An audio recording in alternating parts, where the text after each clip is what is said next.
Golan കുന്നുകളിൽ നിന്നും Israel പിന്മാറണമെന്ന് Qatar. Syrian അതിർത്തിയിലെ buffer സോണുകളിൽ ഇസ്രായേൽ നടത്തുന്ന കയ്യേറ്റത്തെ ഖത്തർ പ്രധാനമന്ത്രി അപലപിച്ചു.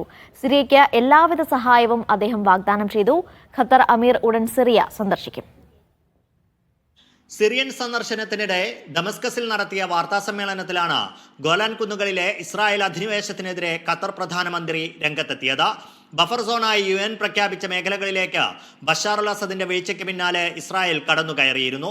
ഈ മേഖലയിൽ നിന്ന് ഇസ്രായേൽ സൈന്യം ഉടൻ പിന്മാറണമെന്നും ഖത്തർ പ്രധാനമന്ത്രി ഷെയ്ഖ് മുഹമ്മദ് ബിൻ അബ്ദുറഹ്മാൻ അൽ താനി ആവശ്യപ്പെട്ടു.